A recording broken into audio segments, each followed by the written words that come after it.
setiap fakta dan data itu gue simpan bukan di dalam perangkat offline ya, misalnya handphone, bukan. Tapi selalu gue simpan dalam database di cloud, komputasi awan yang terenkripsi. Jadi satu saat gue kenapa-napa, ada sesuatu dibunuh misalnya. Satu, mengatakan kebenaran, dua, berbasis data, dan tiga, tetap konsisten kan itu. Meskipun sekarang orang kan bilang gue di politik dan lain sebagainya. Nggak apa-apa. Emang kalau politik itu harus ngikut arus? Enggak. Gue bahkan bersedia untuk keluar dari politik ketika itu tidak sesuai dengan hati nurani gue. Lo yakin nggak Pilpres 2024 ini adil dan netral? Gue selalu menggunakan bahasa, gue berharap. Bukan yakin, tapi gue berharap. Dan harus kita jaga. Karena tidak ada sesuatu yang tanpa ada usaha kita, ada upaya kita semua, lalu kemudian kita serahkan kepada sistem, itu akan berjalan dengan semestinya. Belum tentu. Ini video yang beredar, nih gue klarifikasi nih. Itu video beredar, saya diperiksa di Polda Metro Jaya. Saya akan menggunakan undang-undang pers, itu 2017. Orang bilang, Aiman kan kemarin TPN, kok pakai undang-undang pers? Ya itu pakai video lama, gimana sih? Cek-recek dulu dong, gitu.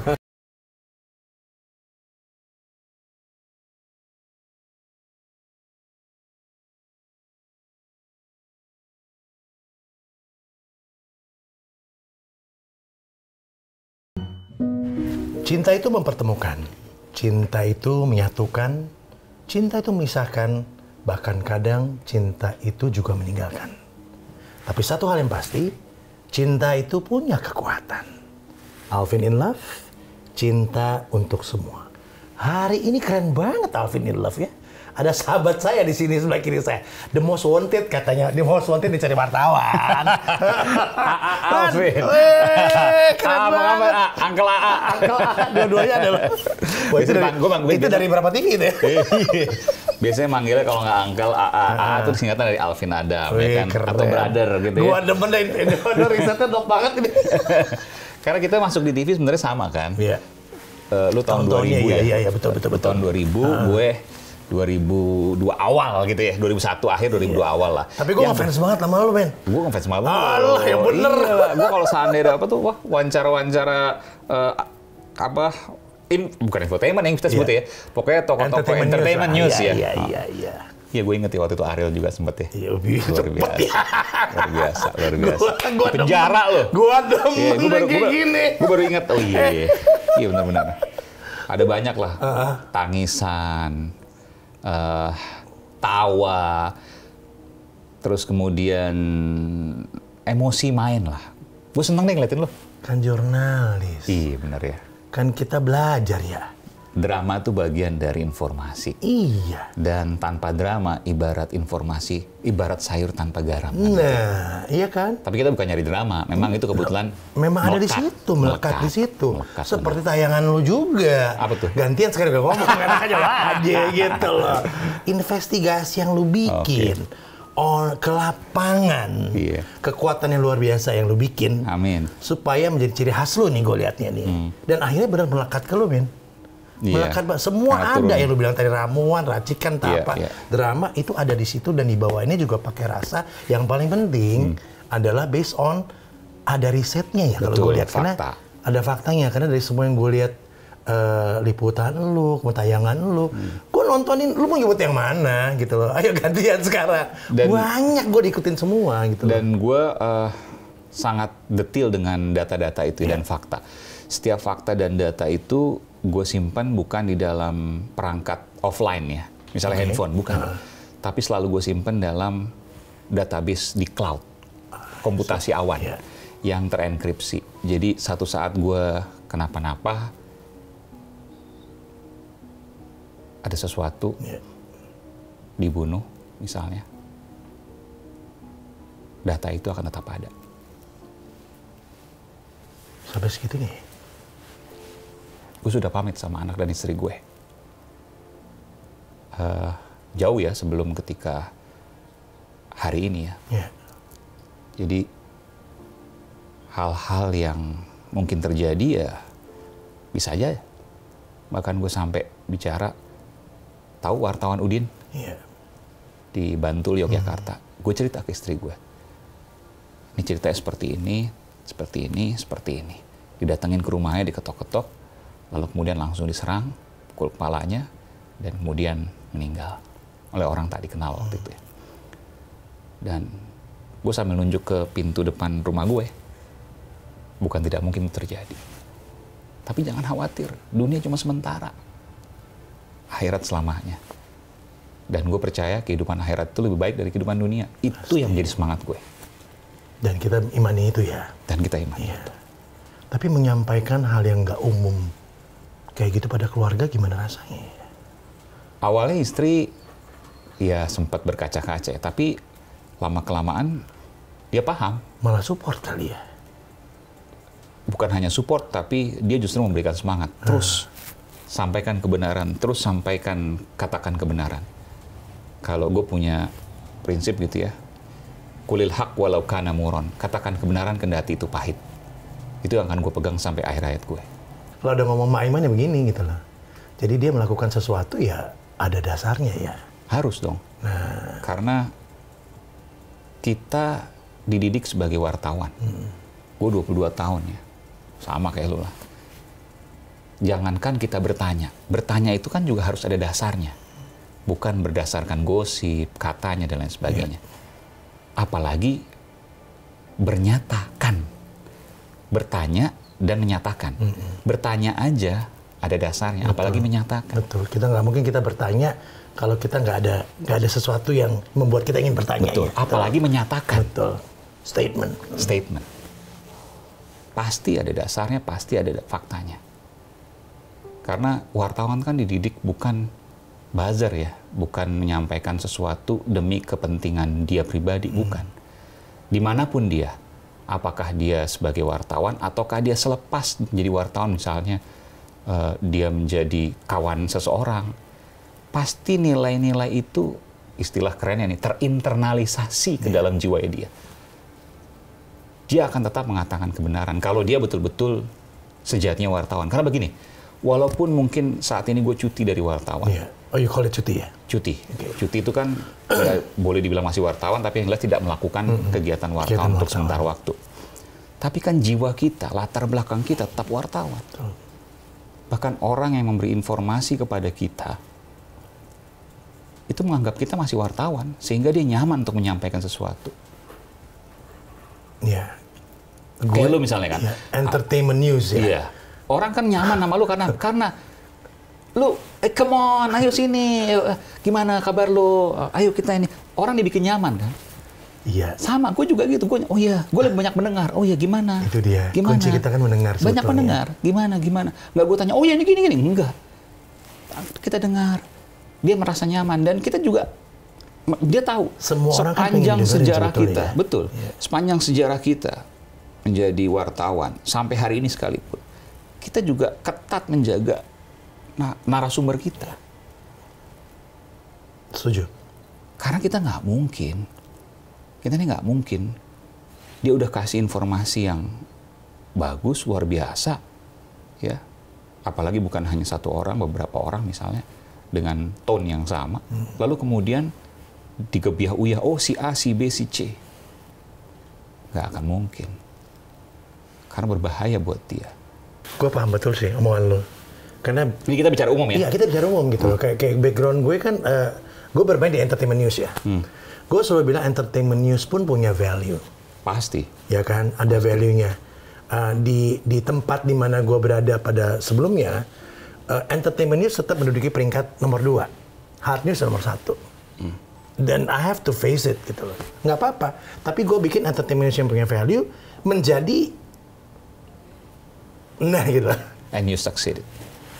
Lu sukses untuk itu. Wah, ya bener. Walaupun lu merasa lu kelas 2 di TV berita, maksud lu gitu kan? Yeah. Tapi lu bisa beberapa kali, bahkan sering kali, lu melewati berita utama mainstream itu dengan entertainment news itu. Iya sih.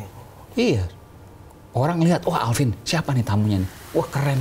Ya, dan mereka nunggu ya. Dan mereka nunggu. Kenapa? Karena orang kan kalau kita lihat, dia pengen dengerin current issue kan. Ya. Yang hari ini apa nih? Hari ini apa? Dan lu dapetin itu. Keren sih. Ya, karena kita memang, ya itu lu bilang tadi kan, kita based on research.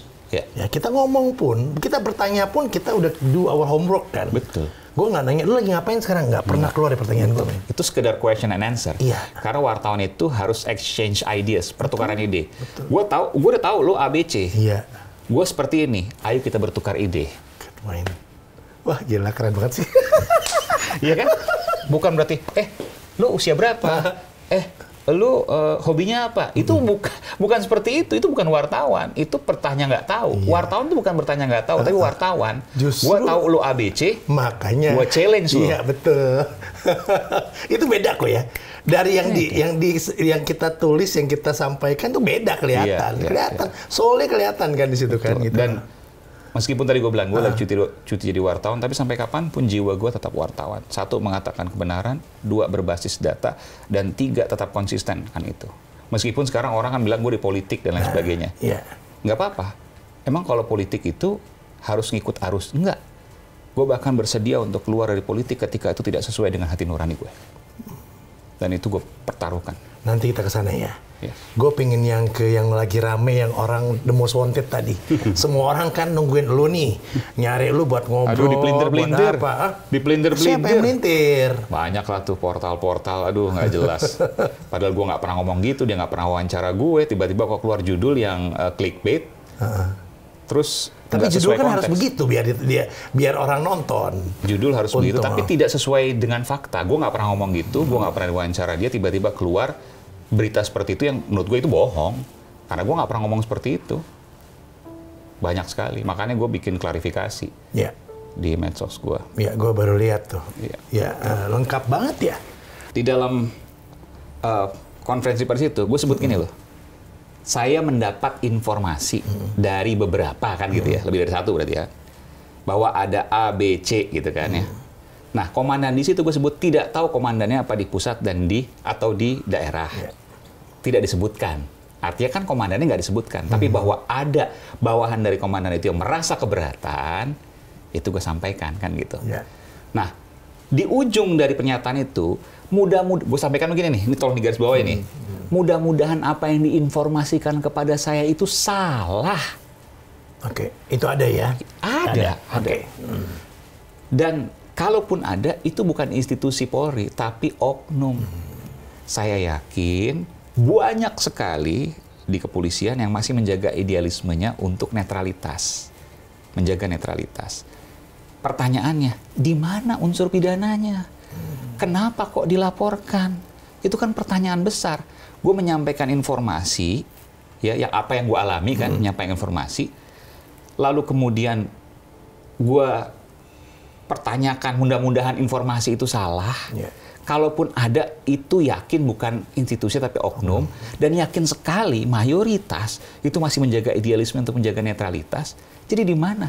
Ada bilang unsur kebencian dan lain sebagainya, ujaran kebencian. Di mana? Ini kan aneh. Kenapa kemudian akhirnya dilaporkan sampai ada 6 laporan?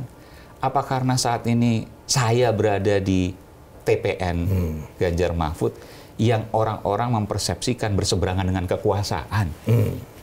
Kan akhirnya jadi berpikir ke sana. Ya nggak tahu ini ya. Di pendapat. Ya persepsi di luar sana boleh aja. Betul. Bahwa kemudian kita menyuarakan adanya mengingatkan akan netralitas kan wajar. Bahwa proses yang diawali dari Mahkamah Konstitusi kan publik juga tahu ada cacat di dalamnya. Jadi ke depan boleh dong kita mengingatkan untuk menjaga. Ya di antara tadi bahwa ada informasi dan saya berharap informasi itu salah. Kan dijelaskan semua. Dan statement itu ada kan ngomong juga gitu, dengan gamblang. Jangan dipotong-potong gitu. Oke. Kelarkah setelah ini, setelah kasih statement juga, atau bagaimana? Wallahu alam, nggak tahu. Yang jelas ya kita sebagai warga negara harus menjalani kesepakatan, yaitu undang-undangan gitu ya. Cuma sekali lagi ini menjadi pertanyaan yang luar biasa. Kenapa kok dilaporkan? Di mana unsur pidananya? Kalau bicara pidana harus ada mens rea gitu ya. Niat jahat. Nah niat jahatnya di mana? Orang menyampaikan sesuatu menganggap bahwa mudah-mudahan salah. Kan begitu. Niat baik sebetulnya itu. Bukan kesimpulan loh. Bukan kesimpulan, Bo. A pasti B gitu kan enggak. menceritakan, untuk mengingatkan, dan menyebutkan sebagai oknum kalau seandainya pun ada. Dan berharap mudah-mudahan informasi yang diterima itu salah. Jelas sekali. Nikmat mana lagi yang kau dustakan? Fabi ayyi ala rabbikuma tukadziban. Masya Allah. Ini udah hatam ini ya, luar biasa ini. Kebetulan kecil sempat di madrasah, jadi tahulah dikit-dikit. Iya. Ceritanya kan banyak banget tuh.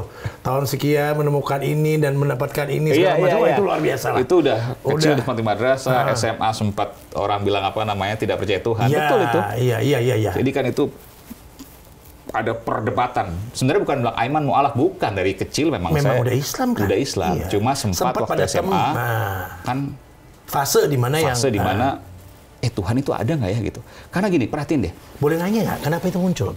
Makanya ini gue mau jawab nih. Kita pernah nggak sih melihat kurikulum pendidikan kita itu selalu mengandalkan otak. Kecuali pelajaran agama ya, beda. Apapun agamanya. Tapi ketika di luar pelajaran agama selalu mengandalkan otak. Teori Darwin dan lain sebagainya. Orang yang berpikir akan berpikiran bahwa semua ini akan terjadi dengan sendirinya. Kalau dia tidak mendalami kitab sucinya. Kebetulan gue mendalami kitab suci Al-Quran. Dan ternyata gue menemukan keajaiban di sana. Yang luar biasa. Di antaranya jawabannya sinonim, antonim, antara dua kata yang berpadanan itu sama. Lautan dan daratan, kebaikan dan keburukan, ya, nikmat dengan nafsu misalnya, gitu. Takwa dengan nafsu, mohon maaf ya. Hal-hal seperti itu hal yang dulu belum ada MS Word, Microsoft Word. Gimana caranya? Ada 6.236 ayat, iya kan? Lalu kemudian satu ayat itu bisa panjang banget. Dari kata-katanya itu kok bisa berpadanan antara sinonim dan antonim untuk kata-kata yang berpadanan tadi. Lautan, daratan dan sebagainya lah. Lautan dan daratan itu, bayangkan, itu membentuk suatu perbandingan yang persis sama dengan perbandingan lautan dan daratan di bumi. Jika dijumlahkan kata-katanya. Gara-gara itulah ya. Karena disitulah gue merasa, ini nggak mungkin manusia yang buat. Nggak sampai. Nggak akan mungkin. Nggak nyampai ya. 1400 tahun lalu kalau yang dikatakan itu yang buat adalah Rasulullah SAW, Nabi Muhammad ya, SAW, nggak akan mungkin. Dari mana? Bahkan beliau pun kan nggak bisa baca tulis. Terus ngitung-ngitung, lautan dan daratan berapa ya per jumlah di dunia, di bumi ini? Oh, sekian banding sekian. Lalu jumlah kata di Al-Quran itu antara lautan dan daratan persis sama perbandingannya dengan perbandingan bumi tadi. Siapa yang bisa buat itu kalau bukan yang maha sempurna? Ending. Itulah. Maka di situlah gue yakin dunia ini nggak berarti apa-apa. Dunia ini hanya tempat kita untuk menjadikan ladang, untuk kita melakukan perbuatan baik bermanfaat bagi sesama. Udah itu aja. Dan apa yang diperintahkan oleh Tuhan. Dan yakinlah bahwa apa yang ada di dunia itu nggak ada apa-apanya. Dan akhirat itu lebih baik daripada dunia. Itu based on itu ngejalaninnya pun lebih enak ya?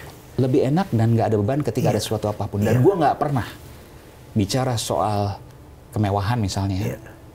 Gue kerja 22 tahun di TV ya, lo tau lah ya.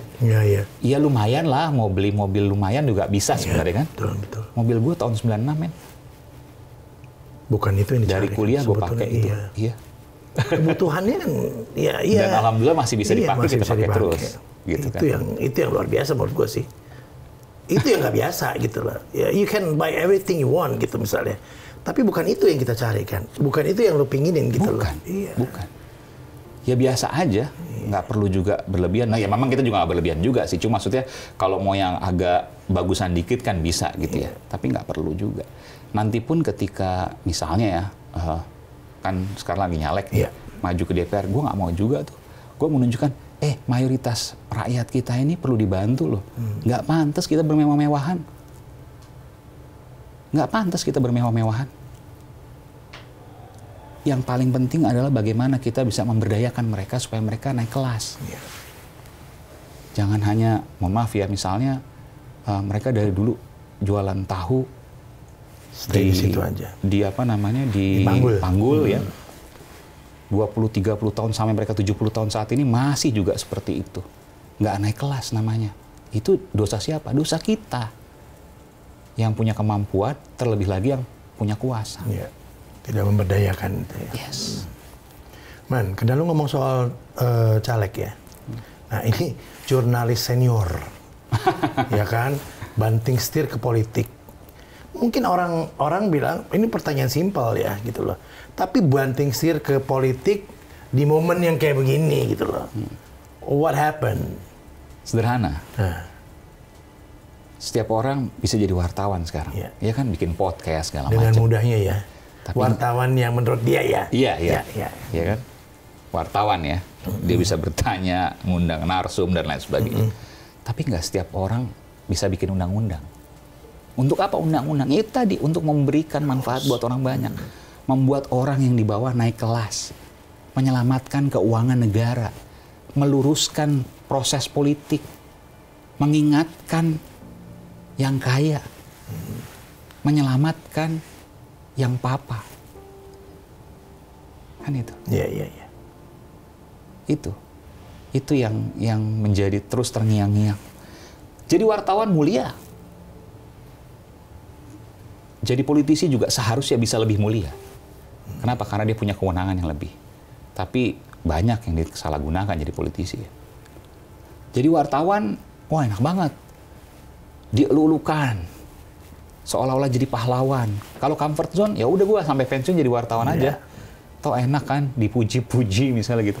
Ini giliran jadi politisi, buzzer kemana-mana, nyerang kanan kiri atas bawah. Nggak apa-apa. Gue kebayang sih. Luar biasa. Ada kasus gini aja nih, wah luar biasa.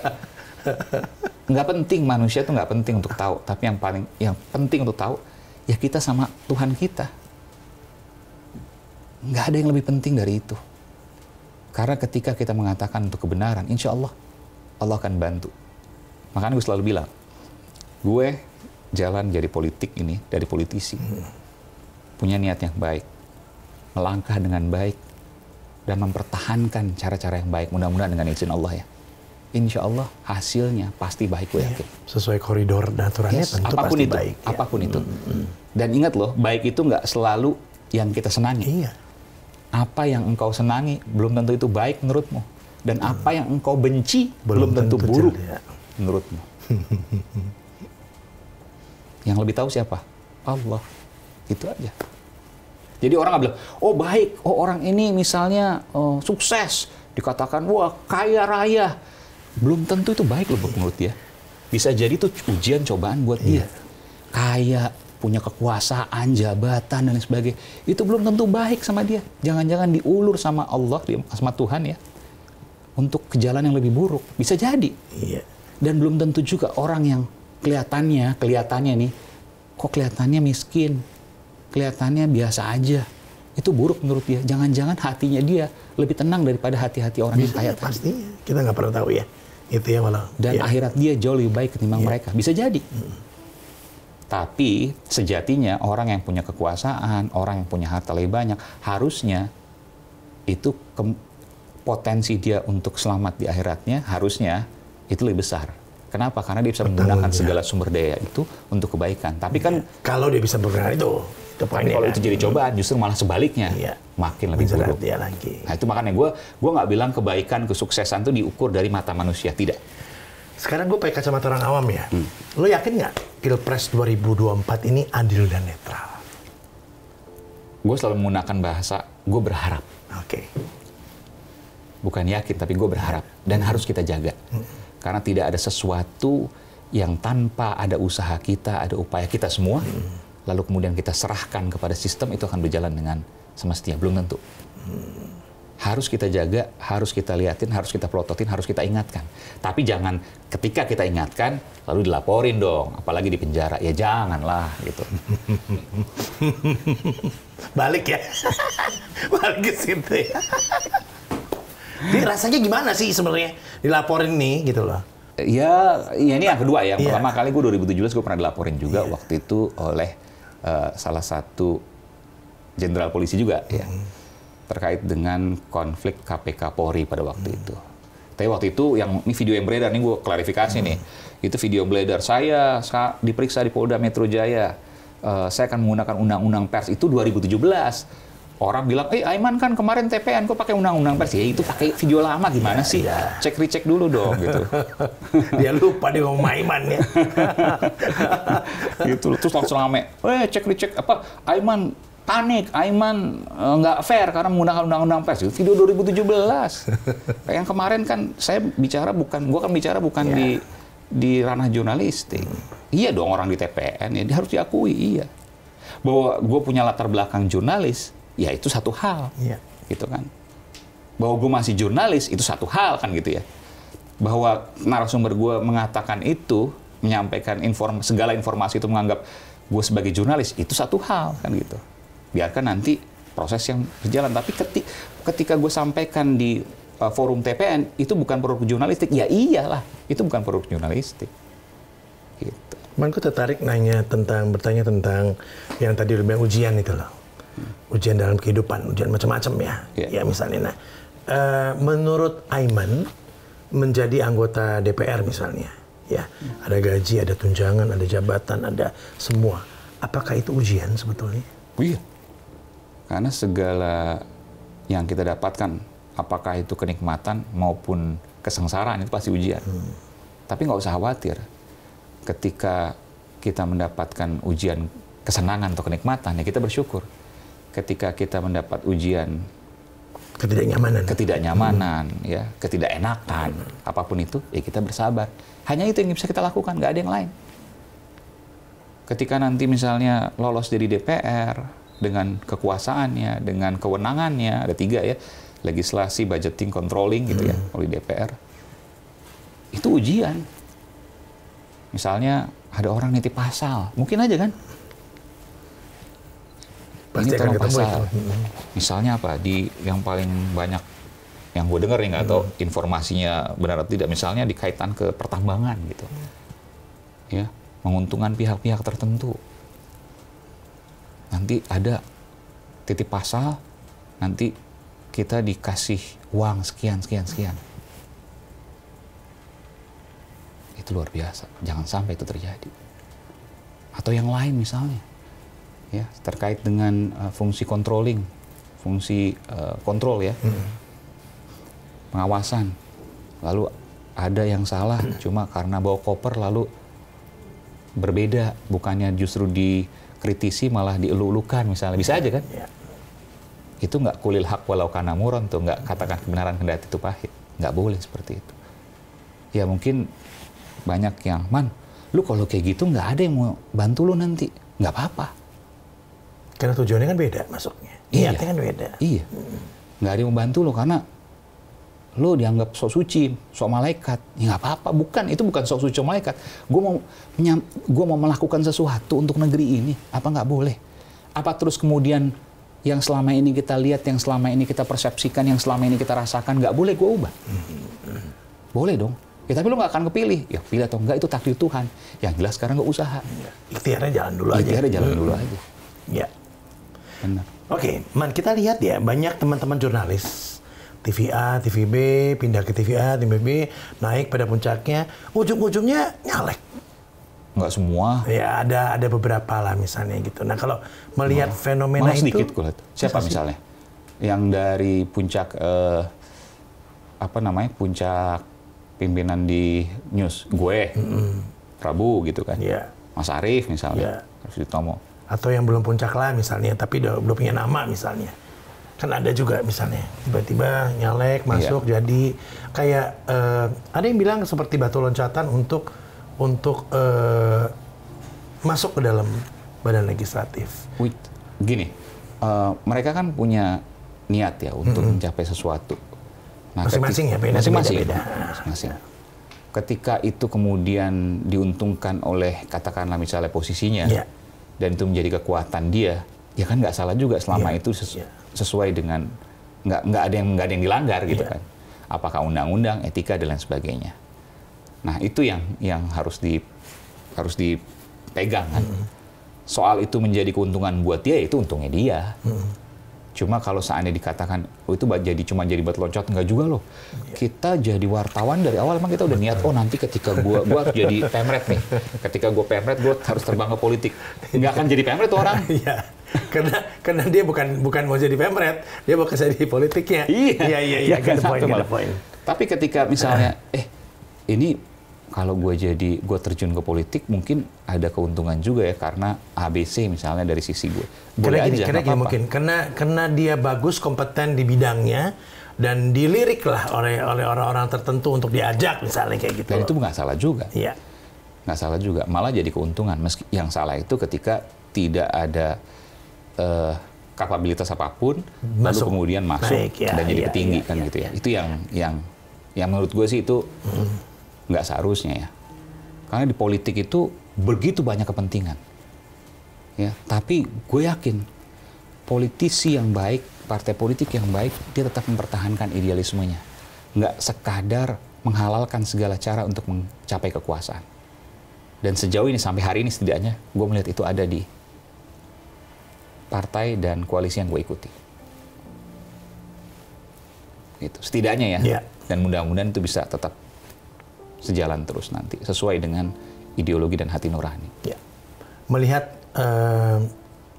calon-calon yang ada sekarang, komentar Aiman apa? Kita tanya komentar Aiman aja. Bagus-bagus ya.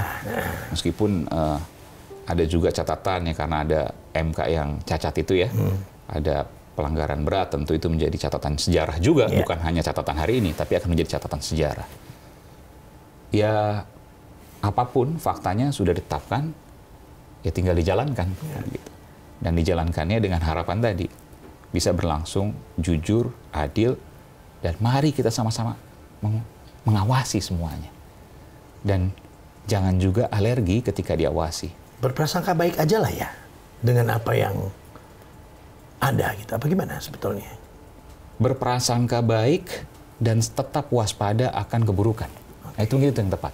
Jadi kalau berprasangka baik, nanti ada suara-suara di sana, bukan kucing, padahal maling gitu kan. Oke, siap. Tapi kalau misalnya dalam. Iya. Tapi kalau seandainya berprasangka baik, tapi tetap waspada, ada suara di sana tuh, kok meja makan bunyi ya? Oke deh, karena waspada kita lihat, ternyata bukan kucing, ada garong misalnya. Nah, tidurnya gimana ya Aiman ini kalau tidurnya? Tidurnya ngadep ke kanan. Alertnya tinggi banget soalnya gitu. Iya kan? Kelihatan gitu. Dari omongannya, dari apa tektok-tektoknya. Tidurnya biasa aja kan? Biasa aja. Loh, kita mau bisa tidur pulas, Bang? Tuh pulas tidur ya. Walaupun terbatas ya. Tapi pulas lah. Karena kalau enggak kita sakit nanti takutnya kan, kita harus bicara besok, lusa dan sebagainya kan. Untuk apa ya? Untuk kita berbuat baik. Kalau seandainya kita berpikir, berkutat di situ terus, nggak bisa tidur, sakit nanti. Iya. Dan dengan apa yang lu ngomong tadi, gue tahu kenapa lu nggak ada takutnya. Apa itu? Ya tadi lu bilang kan, karena sesuai dengan yang niat lu bikinnya buat apa gitu. Jadi lu. Dan itu yang terpenting menurut gue. Karena itu merupakan fondasi kita menjalani hidup. Tanpa itu, orang hanya berpikir gue mau kekuasaan, gue mau kemewahan, gue mau kekayaan, gue mau segala sesuatu yang enak. Padahal itu semua sementara. Dan ingat, jangankan harta yang banyak. Lu punya barang nggak dipakai aja, jaketnya nggak dipakai. Itu akan dipertanyakan di akhirat nanti. Iya, semuanya. Jangan kita bicara soal kekuasaan ya. Ada satu, apa ya, kancing. Piring makan nih di rumah. Piring makan satu nggak dipakai. Gitu. Iya. Itu akan dipertanggungjawabkan. Kancing bahkan, lu punya kancing serep nggak dipakai-pakai, sekecil itu bakal dipertanggungjawabkan. Ready nggak mempertanggungjawabkannya itu kan? Apa? Untuk apa? Dari mana dulu? Untuk apa? Kenapa tidak digunakan? Kalau seandainya itu tidak dibeli, kan itu semurah apapun. Betul. Untuk apa? Ada nilainya. Kenapa nggak digunakan untuk ini? Banyak pertanyaannya, pasti banyak. Itu yang mengerikan sesungguhnya. Lebih mengerikan dari apapun yang terjadi di dunia. Tentang lagi-lagi yang selalu terjadi ya, Man. Selebritis, public figure, artis yang nyalek tapi tanpa basic. Tanpa basic dan tanpa modal. Gue cekak nih. Iya. Gue udah baik-baik, tetap aja tambahin ya. Bahasa aku udah basic aja gitu loh. Ya paling sistemnya reimburse lah. Kalau misalnya bikin baliho, bikin reimburse. Iya benar. Gue bilang. Misalnya ketemu kita habis berapa bikin laporan reimburse gitu. Ya sama kayak sistem kantor lah gitu kan. Reimburse. Iya cekak kan? Iya cekak lah. Ada pasti. Ya misalnya ketemu kan perlu misalnya konsumsi segala macam kan untuk mempertemukan katakanlah relawan ya atau misalnya sama-sama pendukung yang punya kartu anggota ya. Itu ada konsumsi minimal kan. Nah itu ya dibuat laporan keuangan. Sebegitunya. Gitu. Ya itulah faktanya. Jadi nggak kita yang, gue baru tahu loh. Gue kan sempat ikut ya kampanye. Kebetulan bareng sama parpol yang lain gitu ya. Tentu gue baru tahu loh ya. Itu kalau politisi itu banyak yang pakai celana kargo. Itu kenapa? Baru tahu gue. Ternyata kantong kanan, kiri, atas, bawah, isinya duit semua, Bo. Yang bener. Jadi, iya, serius. Yang bener. Serius. Itu gue nggak tahu itu. Ih, gue juga baru tahu. Makanya itu, kita wartawan kalau seandainya itu nggak bakal tahu. Karena itu ada di sudut-sudut kota dan sudut-sudut sebelum kampanye. Nanti kalau gue punya celana kargo, gue bayar duit dong. Iya. Gue beli apa? Celana kargo itu banyak sekali gue keluar tuh. Kan kita tahu lah ya. Sekali keluar tuh 3 juta tuh, 100 ribuan semua. Kan bikin dangdutan. Kebetulan gue nungguin di situ kan gila ya. Dia udah ada ambulansnya, udah dangdutan itu, terus kemudian sambil joget-joget, dia kasih sawer ke ini segala macem. Giliran gue mau ngasih apaan? Lu nggak bilang sih celana kargo gue punya, gue pinjemin ntar lu. Tapi gue nggak mau isinya nggak ada. Nggak boleh. Gue bilang oh ya udah, gue ngasih gagasan aja minimal. Sebelum gue kasih gagasan, gue ngobrol dulu. Nah, ketika mereka ngasih duit tuh, gue ngobrol tuh sama orang-orang situ. Pak, kebetulan alhamdulillah mereka tahu gue kan, itu diuntungkan. Mas Aiman, saya punya masalah gini, gue dengerin dari sini, gue pindah ke sana, disentuh dengan cara lain. Gue nggak punya apa-apa, men. Dan kita tahu money politics itu nggak boleh, gitu ya. Cuma ternyata di lapangan banyak yang melakukan juga. Ya nggak tahu, nggak ada. Ya gue nggak videoin karena nggak enak juga lah karena ya kan? Ngomong hari ini aja ntar masalah lagi. Kan gua nggak nyebut partai mana. Nggak nyebut apa-apa ya. Caleg mana. Nggak takut dibenci jadi jubir salah satu partai. Oh, udah banyak dibenci. Udah banyak dibenci. Makanya tadi gue bilang kan kalau wartawan tuh enak. Dielu-elukan, dipuji-puji, dianggap hero. Ketika masuk politik yang menganggap gue berseberangan gitu ya, mungkin pilihannya berbeda gitu ya, itu pasti menghujat luar biasa. Belum lagi buzzer-buzzer mereka. Habis. Kalau lo mau enak, lo mau bersih, lo mau mulia ya, terkesan mulia gitu dalam artian bahwa nggak mau kotor, ya jadi wartawan tuh udah paling benar. Tapi kan gue nggak mau. Hanya di level wartawan lalu kemudian ya tadi maksud gue bukan untuk yang kekuasaan, kemewahan bukan ya. Dan memang nggak ada mewah juga, orang berapa sih itu? Jangan-jangan masih gedean gaji wartawan kali ya? Jangan-jangan, gue nggak tahu. Even sampai sekarang gue nggak tahu loh gaji DPR itu berapa. Sumpah. Masa sih? Yang gue dengar cuma dari Krisdayanti aja, tapi gue tanyain ke orang DPR, oh enggak, itu nggak tiap bulan, dia bilang gitu-gitu. Tapi gue nggak tahu detail berapa, dan gue nggak perlu tahu. Yang penting, gue punya kewenangan untuk membuat sesuatu lebih baik dan memberikan warna pada politik ini. Supaya lebih beradab, lebih mulia, dan lebih berguna. Nggak cuma bicara soal mengejar kekuasaan, dan menghalalkan segala cara. Gitu. Beda ini. Udah jelas beda. Harus. Dan itu, insya Allah akan gue pertahankan. Kalau seandainya gue nggak bisa situ, nggak ada beban juga gue untuk mundur. Iyalah, lu nggak nyari itu kan soalnya? Nggak nyari. Hidup kita berapa tahun lagi sih? Nggak pernah tahu. Nggak ada yang tahu. Besok, lusa, 10 tahun, 20 tahun. Ya taruh paling lama mungkin 80 lah kali ya. Ya udah bagus itu bonus ya. Udah bagus banget. Bonusnya banyak banget tuh. 80 juga udah kayak rasanya susah ngapa-ngapain tuh. Makan nggak enak, gerak nggak enak. 80 kalau sehat nggak apa-apa ya, kalau nggak sehat. Iya, ya lebih banyak yang nggak sehat kayaknya ya. Maksudnya pasti ada keluhan kan. Ya, kita berusaha sehat, tapi ya tinggal sedikit lah. Gue sekarang udah 46. Mudah lah. Ya. Nggak beda jauh sama gue. Iya. Udah ketawa. Ketawa ya. 15-20 tahun tuh waktu yang sangat cepat loh, iya nggak? Iya. Kita jadi wartawan 20 tahun. 15-20 dan 15-20 tahun lagi mungkin udah banyak keluhan tuh, pinggang sakit gitu kan, segala macam. Ya kita berdoa nggak ya, tapi sekarang udah denial tapi. Sekarang alhamdulillah jangan. Gue jaga makan, jaga gerak. Tapi gue nggak lari loh. Gue lari. Oh, gue lari menjalan. Gue jalan kaki.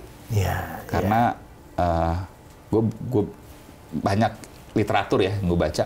Ternyata jalan kaki itu lebih sehat dibanding lari. Iya. Belum kan beban. High impact betul kalau lari. Belum ke pipi turun.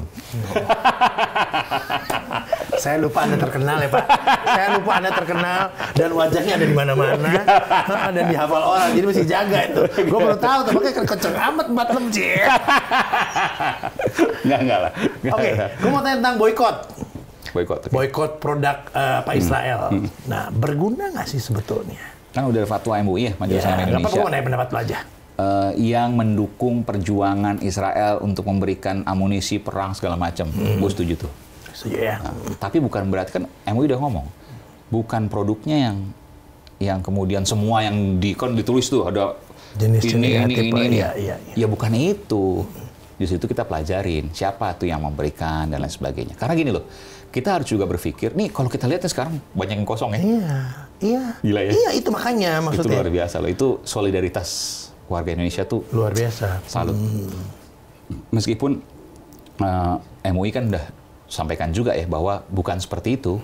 Terutama brand-brand yang beredar itu bukan itu maksudnya. Tapi pihak-pihak yang memberikan sokongan, dana, dan lain sebagainya, itu yang harus kita jadi perhatian. Karena begini, bicara soal produk-produk yang beredar di media sosial yang sudah dibantah oleh MUI itu ya, itu kan juga di sini kan mempekerjakan orang Indonesia juga. Iya. Nah itu juga harus diperhatikan juga. Jadi jangan salah memaknai informasi itu aja. Pelajari benar. Pelajarinya pandai-pandai lah. Iya, karena kalau seandainya salah memaknai informasi, udah tidak sesuai dengan apa yang dimaksudkan oleh MUI, merugikan bangsa sendiri. Perlu orang yang menerjemahkan lagi nggak? Buat orang-orang yang tidak bisa memilah-milah ataupun melihat dengan benar misalnya. Nggak ada salahnya, tapi yang paling penting adalah dari kitanya menjadi well-informed society. Masyarakat yang well-informed, masyarakat yang tahu. Bukan sekedar bicara soal hal-hal yang receh gitu ya. Karena orang kan sekarang lebih senang yang receh ketimbang substansi. Akhirnya ini kenapa salah satu Indonesia sulit untuk maju, karena orang nggak bicara substansi. Iya. Padahal substansi itu penting. Receh boleh, karena itu drama ya, dimanapun. Oke, tapi jangan lupakan hal yang substansi. Jangan bicara soal receh terus, substansi dilupakan. Akhirnya apa? Ya udah, katanya si A, katanya si B ikut. Akhirnya merugikan, ketika itu dilaksanakan masif, merugikan bangsa dan negara. Pasti. Ngeri loh. PHK dan lain sebagainya. Tapi gini, kita bicara soal Indonesia ya. Kenapa sih di Indonesia pemberitaan itu jarang pemberitaan luar negeri? Lo sadar nggak sih? Beda ketika lo ada di Singapura. Beda ketika lo di luar negeri. Ya, dimanapun itu. Mau di Malaysia, Thailand, apalagi bicara di Amerika. Itu pemberitaan yang pasti soal luar negeri banyak. Di Indonesia, lo kan tahu pernah di TV kan? Yeah. Berita luar negeri itu nggak laku. Rating share rendah. Indonesia cinta unsur kedekatan. Karena di Indonesia sendiri udah begitu majemuk pemberitaannya, udah begitu banyak permasalahannya, udah puyeng. Dan terlalu banyak drama. Artinya, akhirnya apa? Jadi daya tarik sendiri. Ketika kita bicara soal berita luar negeri, nggak laku loh. Man, definisi cinta menurut seorang Aiman? Definisi cinta adalah dia mempelajari, dia mengikuti, dan dia bersedia untuk terus menjaganya sampai akhir hayatnya. Mempelajari, mengikuti, dan menjaga sampai akhir hayatnya. Yes. Wow, spiritual sekali ya. Iya. Luar biasa. Karena bagi kita, bagi keyakinan gue, cinta kepada siapapun tidak boleh melebihi dari cinta kita kepada junjungan kita. Itu yang gue pahami dan gue yakini. cinta kepada istri, cinta kepada orang tua tidak boleh melebihi dari cinta kita kepada Rasulullah SAW dan Tuhannya. Di atas segala-galanya. Di atas cinta segala-galanya. Dan kalau sampai titik itu, ya tentu tahu semua tindakan, perbuatan, pemikiran apapun tentunya udah jelas kan. Dan kita bukan malaikat ya. Iya. Pasti berbuat salah. Tapi ketika kita berbuat salah, minimal kita selalu ingat untuk kemudian kita kembali ke jalur yang benar. Itu aja. Cinta bukan sekedar, lu mau cinta siapa misalnya? Cinta manusia, itu akan hilang. Ya, terbatas. Terbatas. Cinta orang tua, iya pasti. Iya. Hilang. Terbatas juga. Cinta pasangan, hilang. Cinta teman, hilang apalagi. Dan pasti akan berujung pada kekecewaan. Tapi bukan berarti kemudian tidak boleh cinta, harus mencintai. Ya, makanya gue bikin program Alvin in Love. Yes. Cinta untuk semua, tapi ada cinta yang lebih tinggi, yang lu bilang tadi ya. Jawaban gue beda sendiri kali? Enggak. Iya, untuk dari 1 tahun ini beda lu doang. Gak apa-apa. Iya, gak apa-apa, beda. Beda, ya kan pemikirannya beda-beda gitu loh ya. Silakan, mungkin interpretasi cintanya di situ, ya lu beda lagi gitu loh. Makanya lu berani tadi kan gue bilang kan gitu loh. Enggak lah. Berani menentukan sikap, ya kan. Berani maju dengan niat yang baik untuk melakukan perubahan. Amin. Ya kan. Aiman, terima kasih banyak udah hadir di Alvin in Love. Terima kasih. Wah, ini Uncle segala macam ya. Gue senang banget nih lu hadir sini nih, gue tambah pintar kalau ada lu gitu loh. Kan gue menempatkan diri gue sebagai orang yang tidak tahu apa-apa. Dan itu bagus. Kenapa? Kita terus belajar, gelas kosong. Kalau kita ngerasa gelas isi, orang ngomong itu cuma dengerin, yang ada ngerendahin, lu nggak ada apa-apanya sama gua gitu. Serem amat gitu ya, gak enak banget gitu. Gak enak banget. Dan itu bahaya banget. Tapi kalau gini kan, luar biasa loh, banyak pelajaran yang bisa gua ambil dari lu. Bukti gua nggak tahu tadi tapi banyak. Tapi beneran nih, gua ngomong banyak banget. Oh, tadi gua juga nggak tahu itu sih. Lumayan lah gua nambah 4 biji ya tadi ya. Nambah gua, nggak usah Google udah dapet kayak gini. Ya, jangan lupa like, subscribe and share, dan jangan lupa nonton Aiman di Alvin in Love karena udah bela-belain banget nongol kemari. Terima kasih banyak. Ada hadiah buat Aiman nih, sama yang di rumah juga. Dong, kapan gue ngasih? Udah lama nih gue nggak ngeliat ini nih. Iya, asli lagi. Red rose. Gue nggak kasih yang fake, gue kasih yang asli. Oh iya. Jenis rose-nya beda. Kasih istri gue. Iya dong. Pasti dia seneng. Iya. Thank you, man. Makasih All the best. Selamat berjuang, ya kan? Amin. Berjuang untuk menemukan kebenaran yang terbaik. Dan memperjuangkannya terus. Sampai akhir hayat. Amin. Masya Allah. Terima kasih dan sampai jumpa.